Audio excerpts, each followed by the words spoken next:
important topic. I guess we could just go ahead and jump right in. One of the things, I think would be best to understand first is obviously kind of the scope and understand a little bit better what youth homelessness is and why it happens. And so I was wondering if actually perhaps Maddox could start us off by telling me, what some of the reasons are that youth in particular may experience instability and homelessness? Yeah, so hi everyone. I'm Maddox. As you all heard, I use he, him, and they, them pronouns. I think to get started, I want to walk us back to the origins of most of us in society. And I think for me, I always think about the issue really first start. Let's think about the education system, right? Like most of us have to go through the education system to be present in society. And I remember when I was in school, I would constantly hear, if you don't do good, you're going to be homeless. And like to be homeless is like the worst thing to happen in society. And I think as a root cause, I think we should start there, starting with the fact that that is the ideology, that in our education systems, we're starting off by ostracizing folks that are experiencing homelessness versus actually starting with like equipping people with resources from then to succeed or intervene, right? When people are experiencing housing instability. So I always want to like ground us by that, right? Like first, just starting off with that framework and rhetoric that in schools, we have to do more work to start there and really shifting that perspective that being homeless is bad and instead equip schools with the tools to give people resources to intervene with their homelessness. And we know that from that comes the marginalization, right? We know that majority, like Jamie just said, I think you said 90%, excuse me if I mispronounce that, right? But like that is youth of color, right? And we know that the big 40% of the 7% of youth that make up the homeless population are LGBTQ. So we know that those are the contributing factors, right? Gentrification, rents going high, we have more families in shelter. So those are some of the root cause. But then, as Jamie mentioned, in New York City, the Department of Homeless Services does not oversee youth homelessness. That's seen under the Department of Youth and Community Development. And, they're caring for a bunch of other things as well. So, there's not that specific focus on youth. And that's a huge problem. We found that, last year, less than 2% of youth actually got into supportive housing. So, I named a couple things there, but those are some of the factors that we need to be looking at to start. Thank you, Maddox. Tamaine, you also have a direct experience with this as well. And so I also want to hear from you. What do you think are in particular kind of the reasons that youth specifically experience homelessness? Because I know it's a different experience than some adult, some of the things that drive adult homelessness. So I'd like to hear about that. And then, perhaps also you could speak to kind of why these aren't static, kind of stable experiences, I guess, where people's situations change over time. Can you just speak a little bit to that? Sure.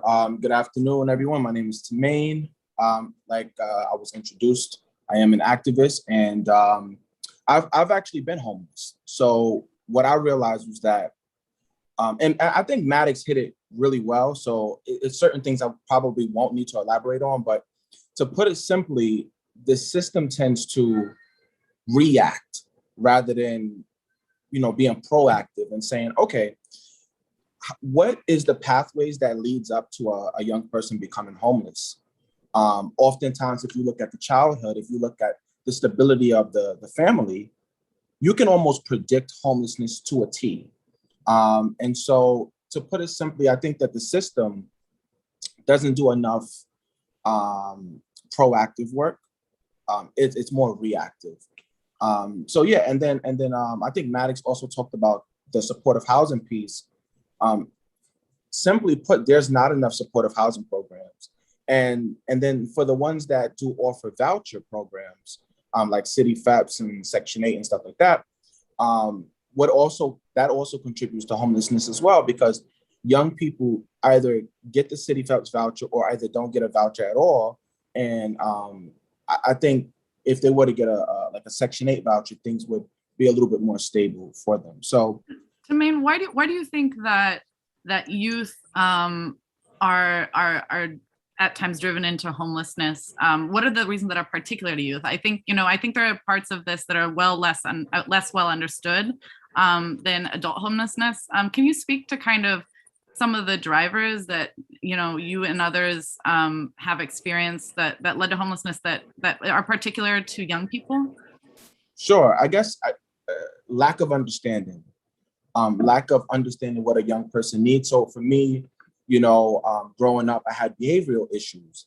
And so rather than receiving the supports, it was kind of allowed to continue on, which helped to create instability, which was already present with my mom and my father being absent in the household.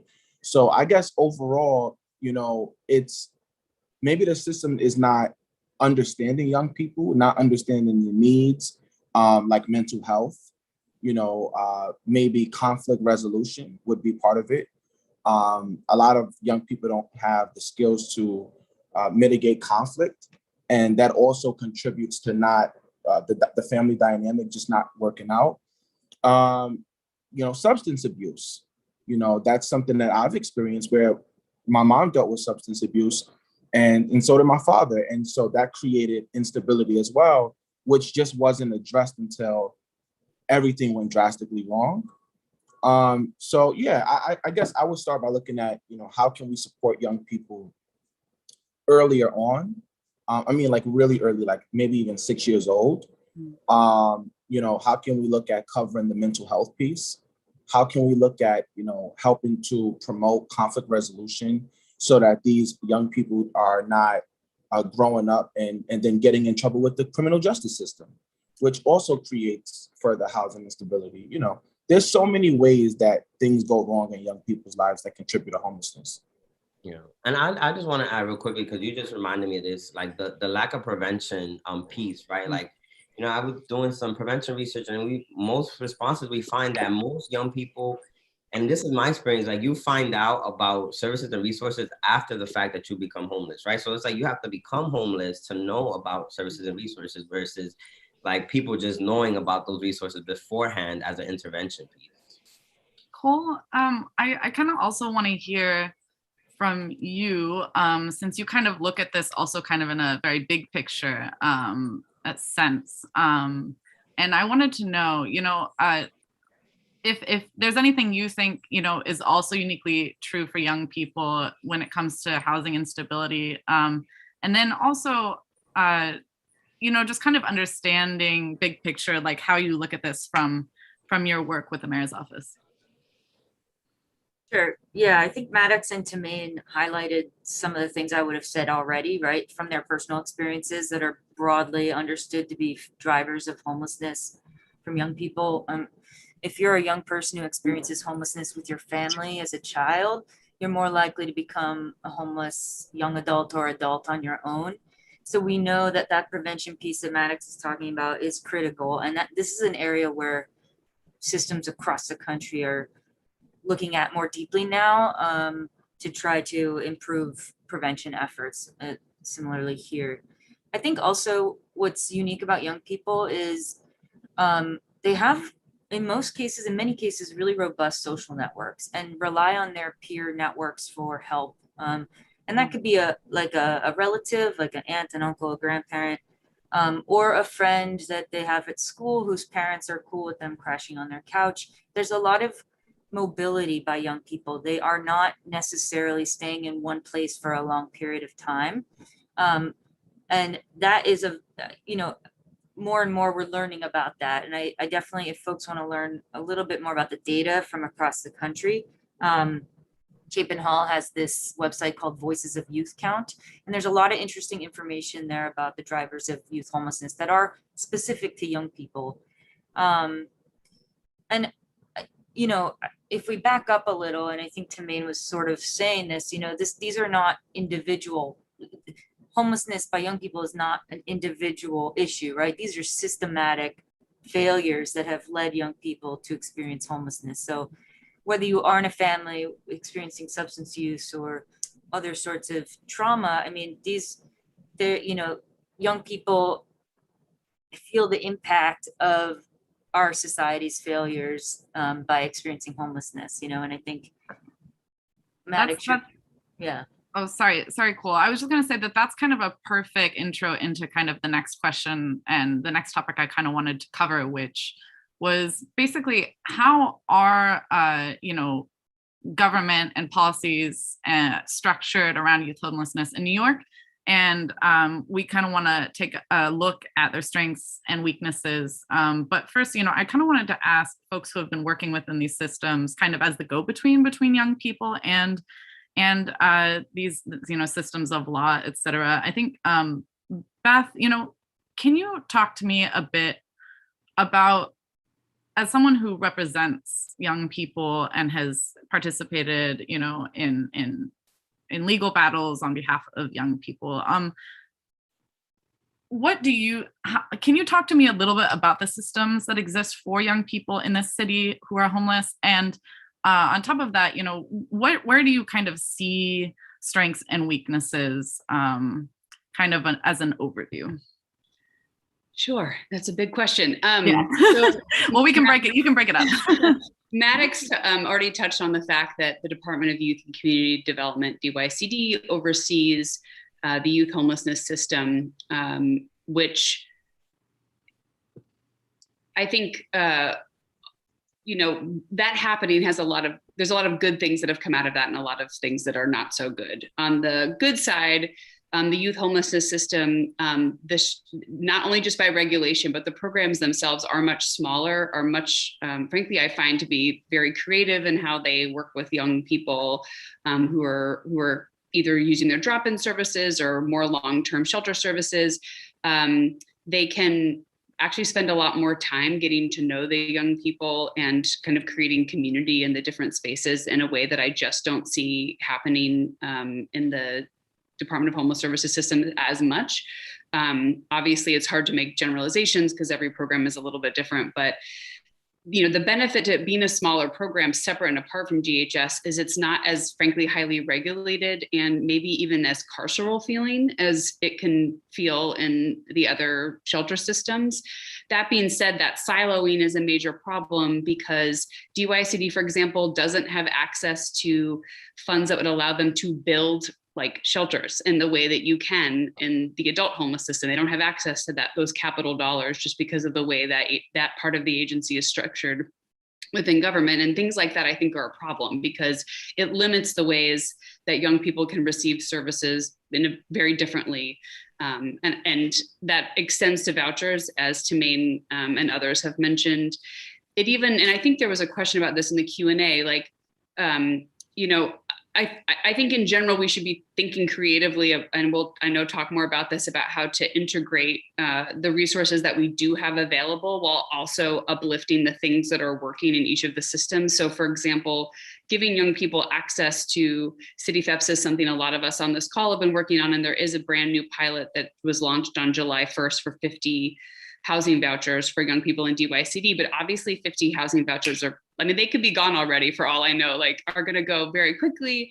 And we also, I think the vouchers can limit the kind of housing that people have access to. So I think it's just an example of, if you enter this front door, you're going to have access to these services. And if you enter this front door, you may not have access to those same services, even if the reason that you're entering is because you need a place to sleep. And I don't think our system should be divided in that way.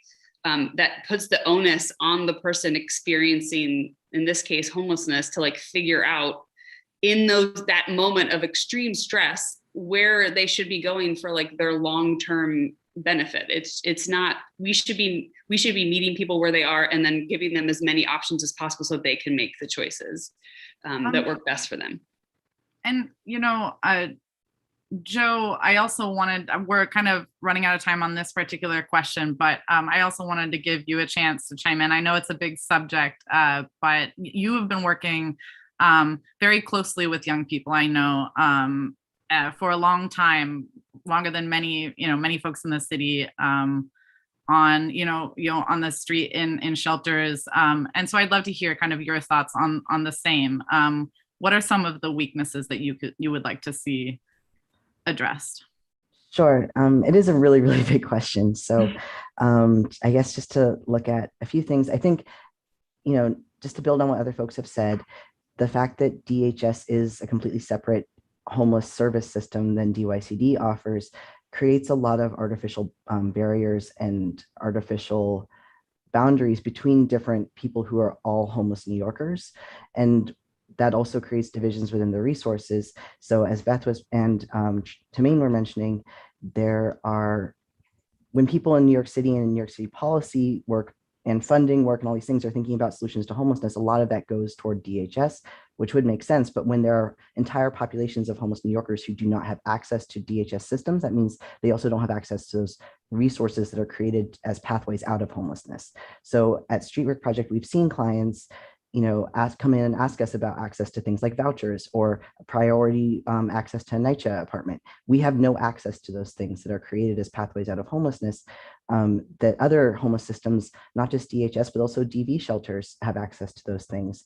And homeless youth do not have. As Beth mentioned, just this week, there's a new pilot program to give homeless youth access, all homeless youth in New York City access to a total of 50 CityFabs vouchers. None of them have been released yet, but they will be being released soon, and they will go very quickly because we know that there's more of a need than 50, but that's a great start, and hopefully we would build on that.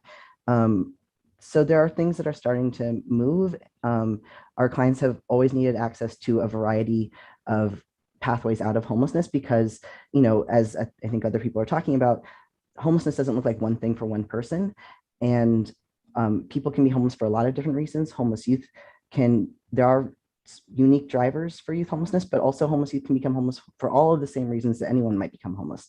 And so when things are created as siloed and separate and treated as if they're completely separate and unique, those are artificial barriers that end up keeping people from having access to resources. Yeah, there's more that could be said, but well, don't worry, we're here for another half an hour at least. Thank you so much, Joe. I also wanted, to move I wanted to hear also from Joanne because we haven't heard from you yet, and I kind of want to know, Joanne, you've worked, you're also working kind of on, as an advocate, as a person who's working with kids trying to help them.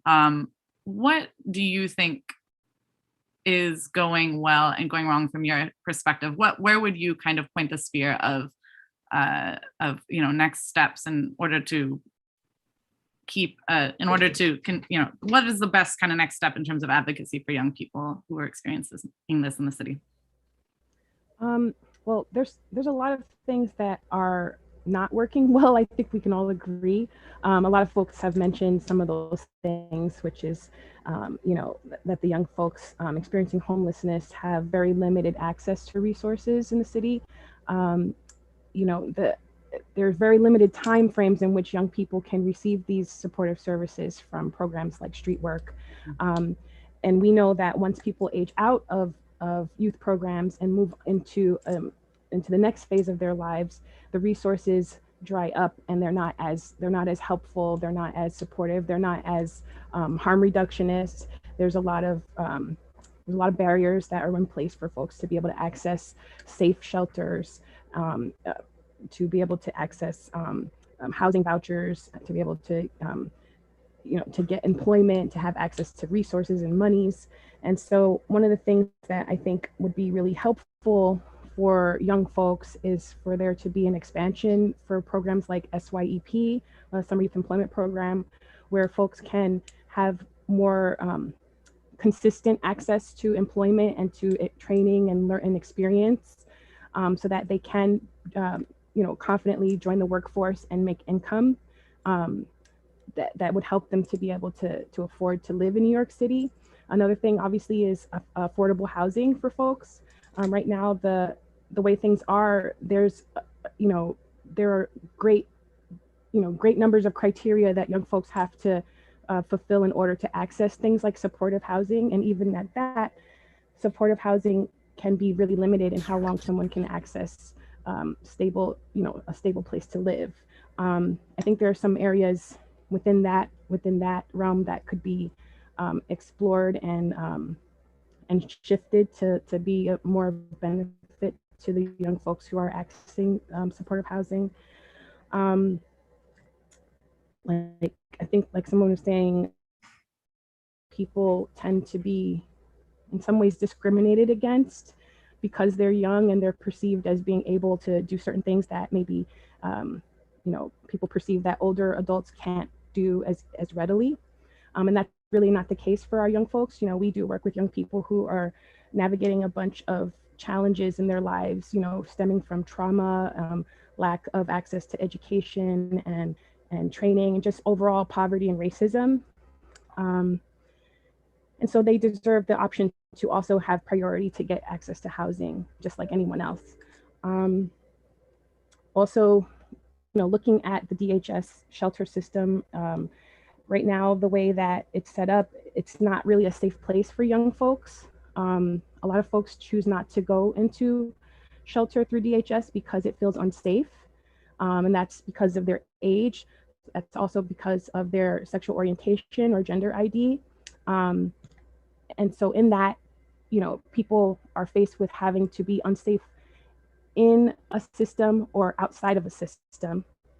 And that can also perpetuate more trauma, including, mental health needs, safety issues and so forth. So I think that the systems that are in place need to be, reevaluated in how they are serving young people. And also within that, sorry, I can go on and on. No, I was just going to say that actually was, a good entree into, I want to make sure when we're talking about kind of the things that help and the things that don't help, and that need to be, or that some folks think need to be expanded. I'd like to hear back again from the folks who have actually experienced these systems. And so I wanted to ask first, Tamaine, do you think that there are these programs and policies have helped you at all? And then, and which ones specifically do you think could be useful? And, if there are anything that you think needs to be expanded, I'd love to hear about that. And then we can kind of, and then I'm going to ask Maddox also about, kind of the issues, again, that he sees the most. Sure. So I'll start with what wasn't helpful. And then I'll go into something that was really helpful. Okay. So what I found that just wasn't helpful was that there was no program solely designed to address the needs of systemic racism, as far as like housing stability, as far as like employment. And, I see that there's many programs that are addressing specific groups and like being really supportive, like the Dorothy and Me programs, or the LGBTQ programs that are developing specified for housing, which I understand. There's like really a lot of specified housing programs and programs that address specific issues. But the one issue I haven't really seen addressed is like systemic racism, as far as creating a sole program with that agenda in mind. And I think for me, that would have been really helpful. And for some of my friends that I was in foster care with, I think that would have also been really helpful, because many of us were experiencing this, but really didn't have nobody to talk to about it. And the people that we did talk to about it was more of like, let's just talk about it, but no real solutions came out of it. Something that was really helpful that I wish more funding would go into and it really helped to expand this is there were, I believe back in 2008, I could be wrong, but there were specific programs created that got Section 8 vouchers for the young people that came through their particular building or program. The Lantern Community Services was one of them, and I went through Jasper Hall. Now, before that, my prospects of actually obtaining a Section 8 voucher moving forward, which would help to stabilize my housing, was slim to none. Like, the options were extremely limited, but this particular program had just a few seats, a few apartments, and I was able to get one of them in the Bronx. So if this program was expanded upon, where there were more designated sites where any young person that came through that particular program would get a Section 8 voucher, which actually puts you in a better position than City FEPS, then I think young people overall would have a more stable situation as far as youth homelessness is concerned. And one last thing I want to throw in there, the City FEPS voucher. The City FEPS voucher, although they have the pilot program releasing the 50 vouchers, and overall, I helped to actually advocate for City FEPS with Councilmember Stephen Levin, and alongside Neighbors Together. And what we saw was that when state came in and made adjustments to the bill, it actually changed it so much that you can't, if you make a certain amount, you're automatically cut off from being able to either stay in a program or get into the program. And I think that it's going to be actually really detrimental, although it is great that it doesn't, it's being increased to the Section 8 market rate standard, which will make apartments more affordable for whoever has that voucher. With state coming in and nobody having any control over the adjustments they made, I think it's actually going to end up hurting in the long run. I mean, I think I think a couple people have mentioned this, but I just got confirmation from the city today that both there will be a 50 voucher, which means 50-person City FEPS voucher pilot running within the DYCD system starting this month. And also as part of the city's federal aid package, we are the DYCD system is also going to be receiving 600 vouchers out of the 7,000 some that they will be receiving from federal dollars, at least for this year. And Maddox, I just also wanted to check in with you because I know we've had previous conversations about just this issue. I'm curious, what do you think that this? I'm curious of your thoughts of these additions kind of to the options that are available to young people. But also one thing, I wanted to ask is, what do you think are parts of the realities of youth homelessness that aren't understood and that need to be addressed, that haven't been talked about in panels like this, or, within the city, or addressed perhaps, that you think that people just don't understand and you'd like people to know more about? I got a couple things to say. I think first I'll start off by saying that we as a system need to do better about feedback and critique. I think that New York City has this thing about, oh my God, you can't say this, talk about this, and when it's literally about addressing and fixing a system. And I think we have to start there, we are trying to make the lives of people better. So we need to have feedback culture. We need to be open to feedback, and we can't be afraid of feedback or try to censor people away from feedback, because we're never going to get to a place that we want to get. So I think that anything we say is to get to a better place, right? It's not to bash, it's not to make this institution or organization look bad. It's literally for us to identify these things and get to a better place. So I think if we as a system start to look at that, right, like we do a little bit more interventions on our data analysis of like what's actually going on than what's presented, because there are disparities there, we will do better, right? We were to like zoom in into like the biggest drop-ins that get like the biggest, traffic of folks, and see how many of those folks are getting supported housing, how many are not. As an intervention, we need to start looking there. But I'm gonna zoom out a bit, and I think it's really important for us to understand some things. After the fact that somebody, let's say a young person does get housing or a young person is in a shelter, we got to understand a couple of things, right? Like landlords are very predatory, right? And they prey on young people. They know that young people might not be aware of their rights. They know that they could take advantage. I mean, that happened to me, right? Like I was able to get my own housing outside of supportive housing because that just takes forever. And that just, God knows, I would probably still be waiting.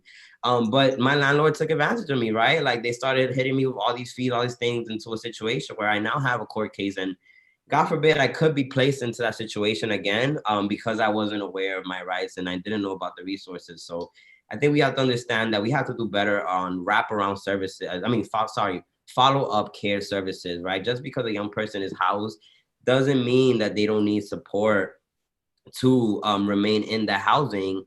And on the flip side of that, when a young person is in the shelter, you know, when young people are in the DYCD shelters, they are there for like minimum, like I want to say 2 to 5 years and even more, right? And like that sometimes even expands the time that a young person can even, you know, have more access to resources, because we know in New York City, once you turn 21, you don't have the same resources as the folks under you, right? Under 21. So your resources become diminished. And a lot of times what happens is we are telling our young people to go into DHS shelters because they're guaranteed to get housing quicker, right? Because they're part of the DHS system. So they're going to get housing better. But that's, you know, like we don't want to do that, right? Like we know, as folks mentioned, how traumatizing it could be, how harmful one's experience could be in a shelter. So we have to do, in my ideal world, there will be better coalition between the DHS system and the YCD. And I'm not saying that there isn't, because I'm sure that there is, but we have to make that better, right? Like the same, I always say the same way young people advocate on the ground, like advocates do it, like at a larger level, like we have to have that level of advocacy in order for us to get to a better place. And we also have to think about providers. Like providers are overcapacitated. They're probably not getting paid what they deserve. And, you know, we have to look at those things as intervention points, right? Like we need to come up, I'm sure there's research on like what number of cases could actually be effective so that we have less young people experiencing homelessness, so that people have the capacity to actually serve folks with the resources that they need in order to be better. But I do want to highlight that in New York City, you know, we are seeing the work of 5 years ago coming into fruition, and even before that. So there are a lot of great initiatives that are currently occurring and we're going to be seeing in the next year that I do want to highlight and say that this is more of what we need, right? So, you know, we're getting into a peer navigation program that actually is going to be hosted by the coalition, where there are going to be people with lived experience actually guiding other folks in the system and currently in shelter or on experiencing homelessness on the brink of it, to receive support, right? We're going to see cash transfer program, like, you know, people getting cash, no strings attached, because we know, like, we've seen issues with that, right? Like, I used to, when I was receiving SNAP and I was living with my mom, but I dropped out of high school and I had to be in a back to work program in order to receive that. And like, you know, there's barriers with that, but with this cash transfer, folks are literally going to receive money, no strings attached, and they can use it to how they would like. And more than likely, like encouraging folks to use that towards housing. Thank you. Thank you, Maddox. I wanted to jump. I think those are all very interesting points. And because of that, I also want to jump to the folks, you know, one of the people who kind of looks at this from that top down kind of perspective and is coordinating, you know, agencies and the people who make these policies, not completely coordinating, but a part of that. So I wanted to ask Cole, you know, one thing that Maddox also mentioned was kind of data and also, you know, I'm curious what the city is doing now to what are the city's challenges when it comes to serving young people, and you know, what are the city's kind of next steps? What is the city doing now to address some of the issues that Maddox, Tamaine, and others have surfaced in this conversation? Yeah, I actually took 2 notes down from both of them. I mean, obviously Section 8 is amazing, right? Like Tamaine, what you were saying, have project-based Section 8 and supportive housing units, like very important financial structure to ensure that young people can have long-term housing affordability. And I think, Matt, to your point about the right, like you were not aware of the rights and responsibilities that you had as a tenant, like that for me is a flag as we roll out the emergency housing voucher initiative. I think it speaks to the resources and documents we need to make sure young people have in hand when they move into those apartments, right? Because we don't want it to be a mystery. You need to know when you're moving into that apartment what your rights are. And we're pretty hopeful, this emergency housing voucher program, it came from HUD very recently, and the timeline is extremely aggressive in having to voucher 7,788 people. That was the allocation that we got from HUD. We are building the system in a new way with this resource. And so we really are hopeful that this program will allow for more young people to have access to affordable housing and vouchers and housing navigation services. Part of the program design will include this housing navigation piece. So we want to ensure that young people, once they have a voucher in hand, are going through basically the real estate process with a broker, right? With someone who's representing their needs as a tenant. And part of the program development will be figuring this out for youth. We've never done it for youth, as you all have said a couple times. We're really excited about it, and it is an amazing opportunity to do something differently. This kind of brings me, I mean, I know that these programs are, this is also through federal funding, correct? Yes. Is this program on behalf of part of the city, is that short term just for the length of time this federal funding exists, or will this be the EHV extended? Right now, all we know is that EHV is they're giving vouchers for this year to be used. So the funding is associated with the length of the time that we have to use the voucher. As well as of today. And I know that there are going to be kind of these folks helping, young people address the issues that Maddox Tomei brought up, which were kind of connecting them with housing, dealing with those issues, dealing with landlords. That's also just a temporary program with that federal funding, correct? For now. For now. Yeah. And we only have confirmed funding from HUD for the 7,788 vouchers. Okay. Yeah. Is one, and that kind of brings me kind of to the rest of you. I want to kind of go kind of as a final question as a round robin between you all. I think, we've talked a lot about ideas, issues, and things we'd like to see change or that you would like to see change. I'm wondering, as we kind of look forward to a new mayor and a new government happening in New York City, there's perhaps, a chance for new ideas. So I want to ask, all of you, starting with Joanne, kind of what do you think is the big picture solution? What policies or programs do you think are most critical to addressing youth homelessness and can ensure that young people get equal access to resources?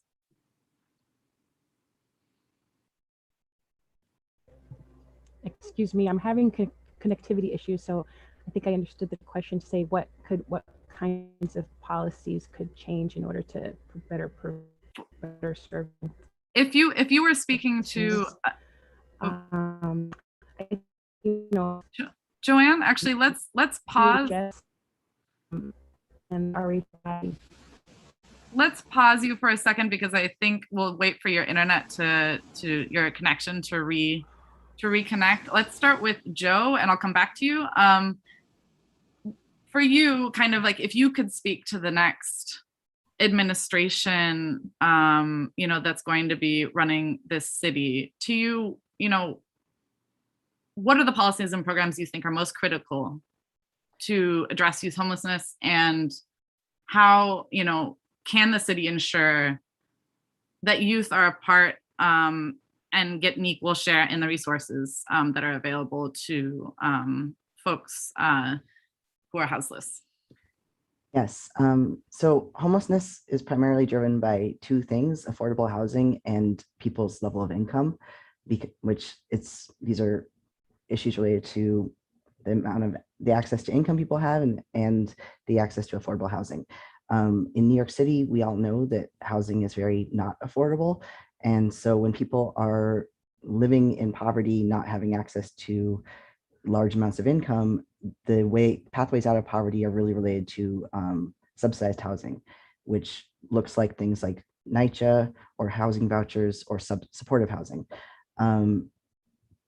We've all kind of discussed how historically youth have only had access to supportive housing, which is the smallest of those three pots of subsidized housing in New York City. And so that really limits the pathways out of housing for homeless youth. Also, not all homeless youth are eligible for supportive housing. And even if someone is eligible for supportive housing, there's years-long waits to actually get into the housing. So we've also mentioned that just, as of this week, there is exciting news that youth will, for the very first time, have access to housing vouchers, including City FEPS and Section 8. We've also talked about how both of those things, City FEPS is a pilot program of 50 vouchers. Pilot programs can be expanded on and continued. So that is our hope with that. If it ends after 50 vouchers, it'll be great for 50 individuals, but that's not enough. That's not a solution to youth homelessness. And with the Section 8 vouchers, they are great. As everyone has talked about, Section 8 is definitely better than City FEPS for a number of reasons. But this is tied to COVID relief. It's also not an ongoing source. So looking at things that we can maintain and be institutionalized and not just like a drop in the bucket will be really helpful. Giving youth equal access to things like priority access to NYCHA, which other homeless systems have and homeless youth do not have.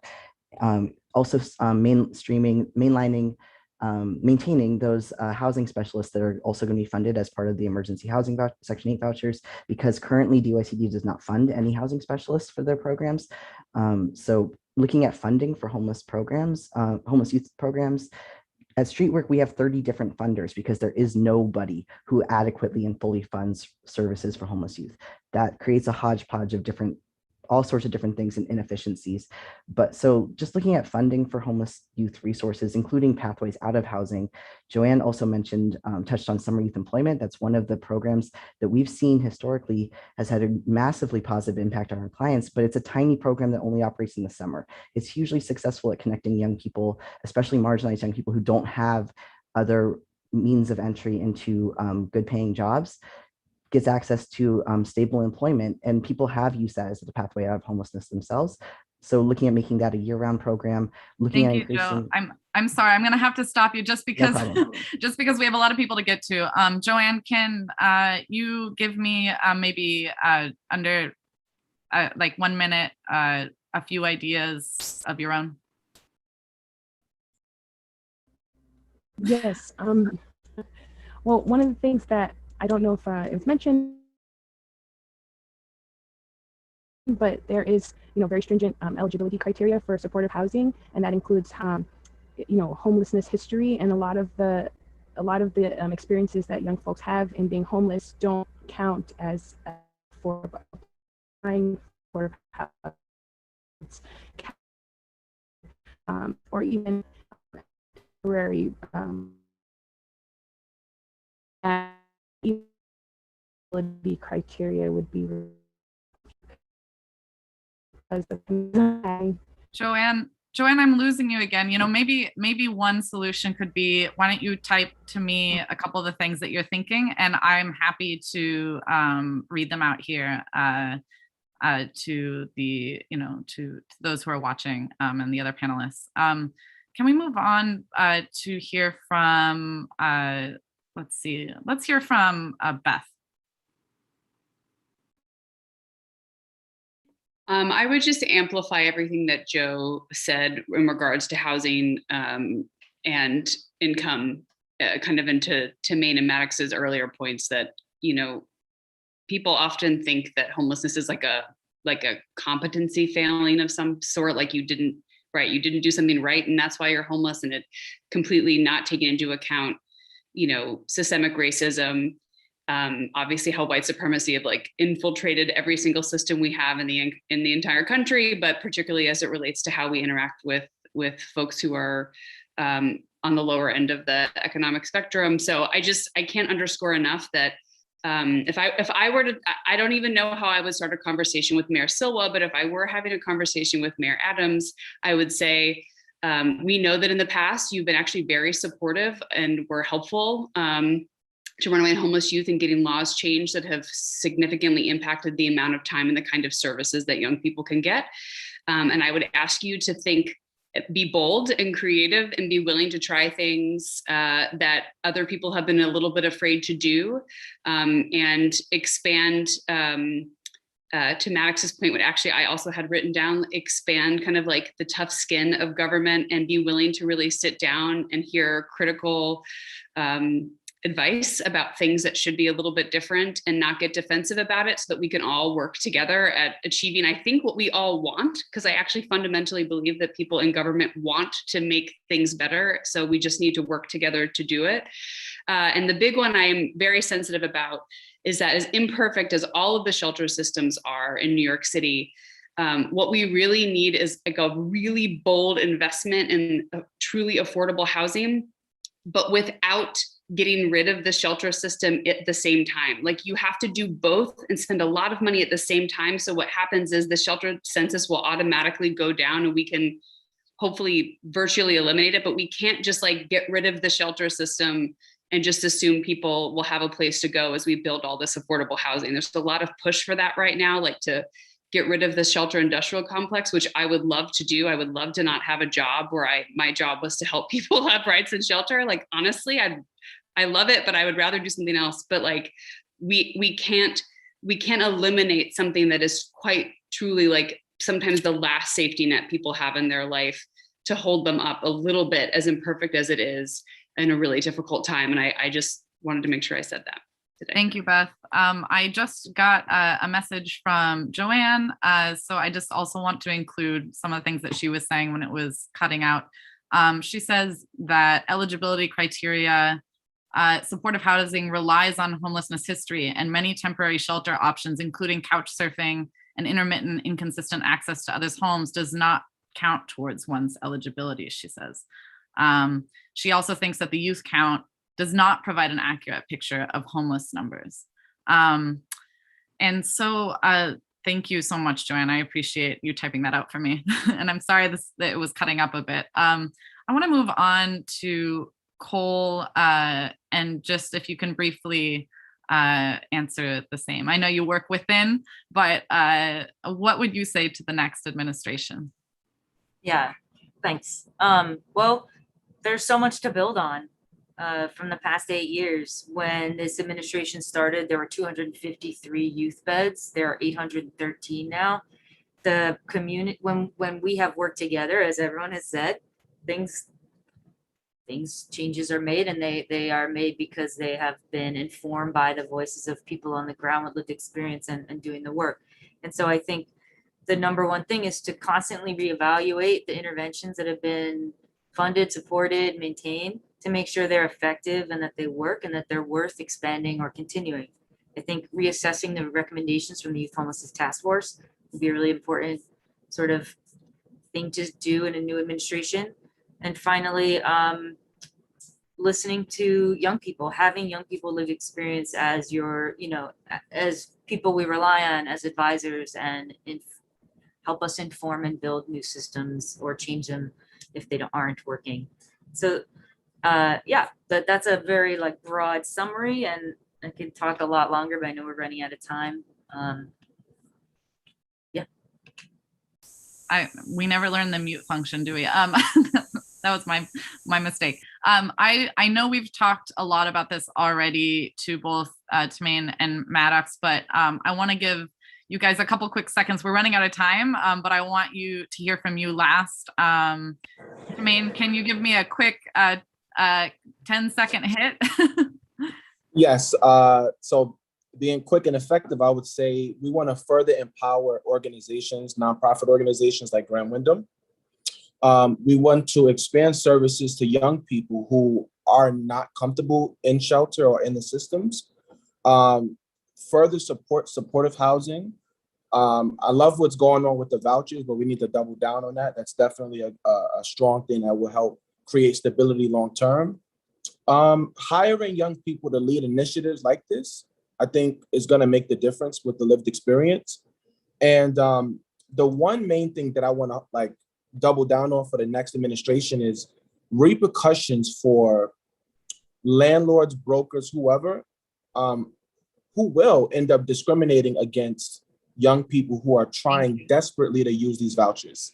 Thank you, Tremaine. I really appreciate that. Also, Maddox, quick hit. I want to try to get to at least one question in the Q&A, but we are 3 minutes out. So give me a quick hit here. Yeah, definitely echoing everything everyone said.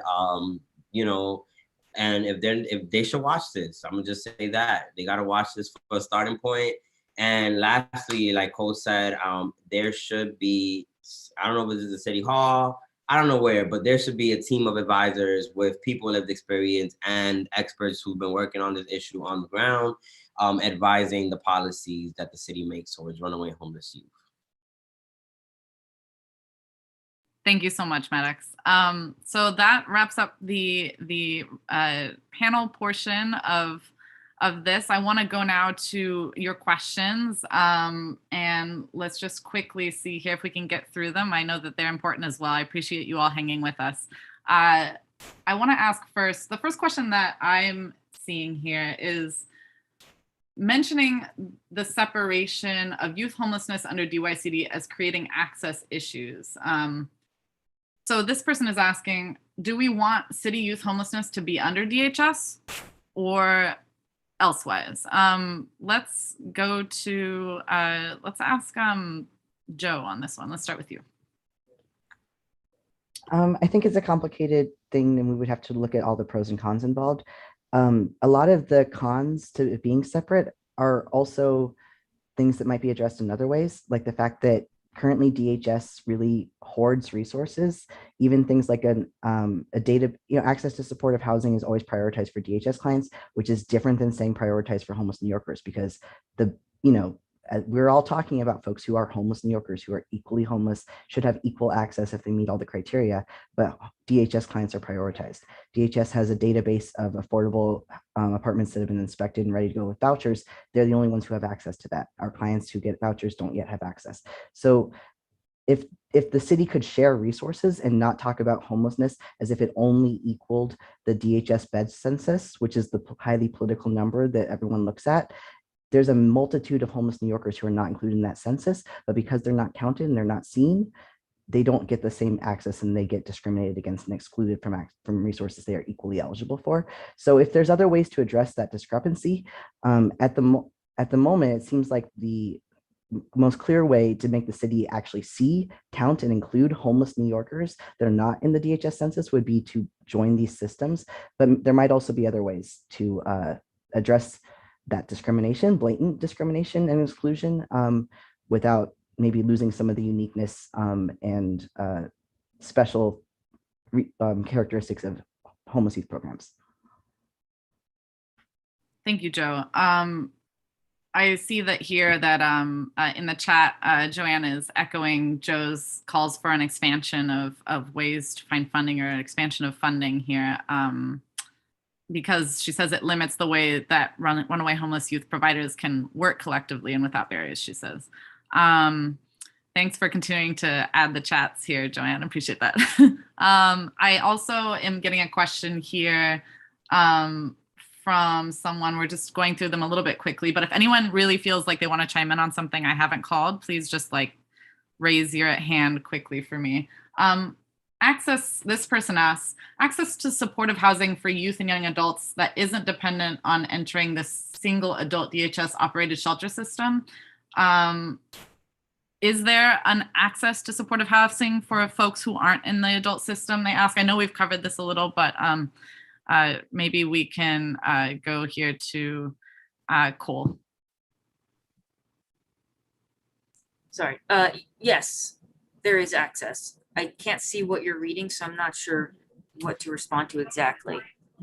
So Joe, the question is there access to supportive housing for youth and young adults that isn't dependent on entering adult DHS shelters? Yes.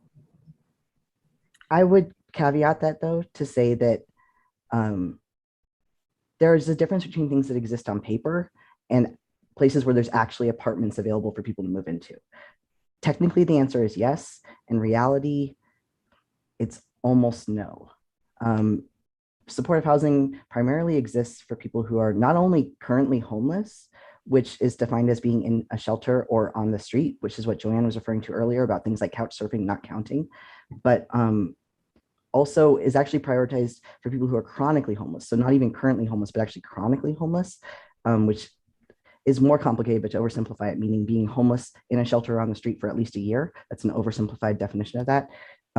And even for people who are chronically homeless and qualify for that reason, it can take years of being on a waiting list to actually get an apartment. So if you're not hitting those criteria, technically, yes, you are eligible, but the odds of someone actually getting an apartment and moving in somewhere are very slim. This actually leads me, thanks to you both, this actually leads me to another question I have. Are there other cities that any of you feel outside of New York that are doing work, in a unique or in a way that New York isn't working? Are they doing anything that you feel like is cutting edge or the way things should be done here as well? Are there any examples outside of this city that you think we should be looking to? And I'll let anyone just kind of raise their hand on this one.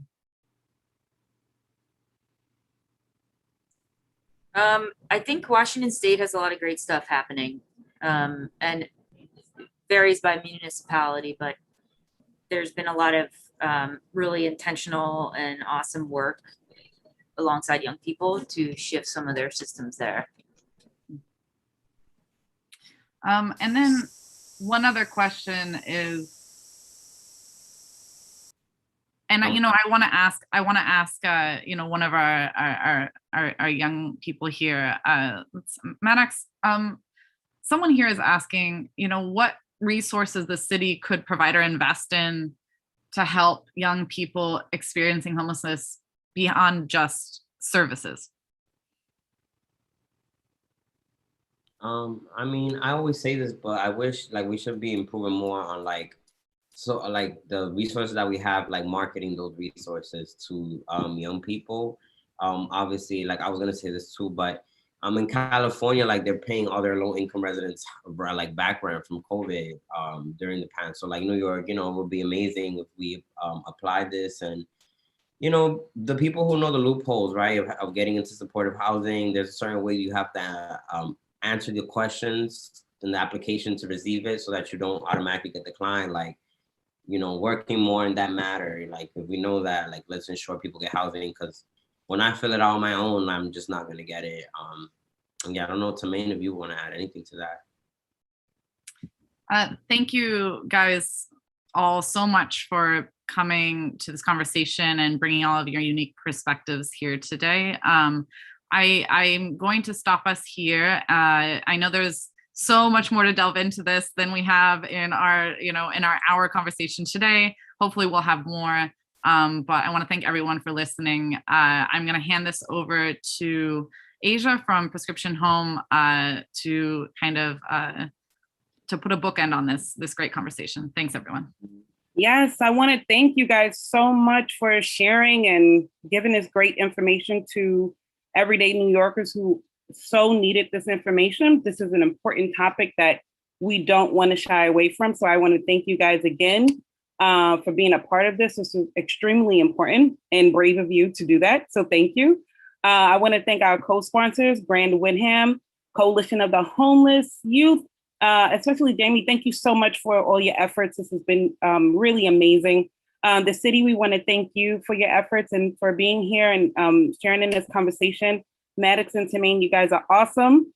But this conversation is not stopping here. This is the time to take action. This is the time to take this out of the box of Zoom and go into your homes, go into your communities, go into the airways and the byways and allow people to be impacted by this conversation of youth homelessness. We need to make sure that New Yorkers are not only informed that this is about homelessness, but youth homelessness in particular, because this has been such an issue that's been pushed to the side for so long. We really want to make sure that all New Yorkers understand the impact of it. So right now, I need you guys to get active. So this is really simple, but extremely effective. I need you guys to keep learning, keep finding out what is this new administration going to bring to the table in terms of new policies, new programs. How is this going to affect youth homelessness? We need to find out, how do I find out what's going on? How do I keep learning? Sign up for webinars like this. Go to other panel discussions. Go find out research and follow your news and your local news and find out what our candidates are saying about youth homelessness, and make sure that the voices of youth are in that discussion. The other thing that I want you to do is to go on social media right now and follow our co-sponsors and our panelists. We have some amazing people who work directly on the ground. So you'll hear real life stories, real connections about the issues, the policies. We also now, because of the virtual world that we live in, most of the time you will find where there are webinars, where there are other seminars, where there are other ways to connect with this issue about youth homelessness on social media. So go and follow the city, go and follow Maine, go and follow Maddox. There are so many different things that you'll find from social media by just following this great, amazing group of people right now. So we have dropped a link, or we will drop we have dropped the link already, and all of their social media handles are on there. So I want you to go and like, share, subscribe, all of that great stuff on our Twitter and social media, as well as Prescription Home, and go and like and share so that you can have real on the ground information about what's going on with youth homelessness. But again, I want to thank the panelists for being so awesome and sharing your stories, sharing your experience and your professional and personal experience. It is not easy. And so we want to thank you. And we want to also invite people to continue this conversation, continue to talk about it in your communities, with your families. Just continue to talk about it. Don't let this issue die, because it's so important to helping to end this battle, this crisis with homelessness in New York City. So thank you, guys. Thank you. Thank you. Thank you all.